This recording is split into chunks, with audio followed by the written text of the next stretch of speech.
Hello. Now, you will no doubt have noticed that the weather is not what it was before, and we're heading towards that time of year where we start worrying about condensation and mould building up in cold homes. Now, this year, the issue is sort of brought to a head by the fact that we're having energy prices spiralling out of control, and so a lot of people are looking at ways to reduce their energy consumption and therefore the energy bills in their homes. There's a lot of information out there as to how you should go about doing this, but one thing that we're concerned about is that a lot of the suggestions that are being made really don't help with the control of condensation and mould. So we looked at 3 specific areas where we think actually maybe there's a compromise that we can make.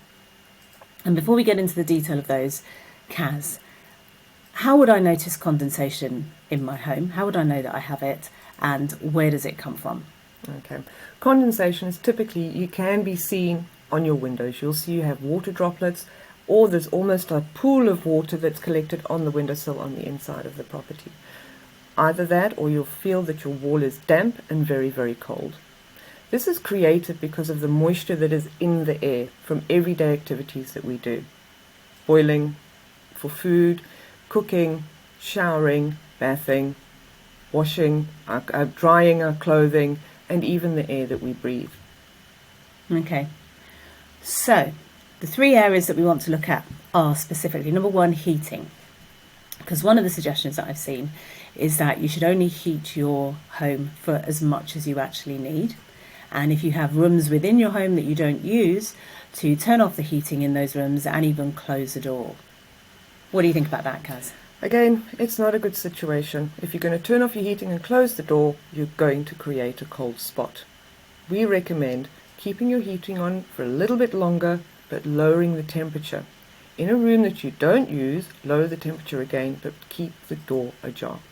Okay, so we're keeping the door ajar to have some circulation of air. Okay, and that brings me on to item number 2, which is ventilation. So I've seen it suggested that we should close all the gaps around windows, so make sure that the seals are tight, and in some instances, perhaps even if you have single glazed windows, to put cling film across them, so to make it almost double glazed.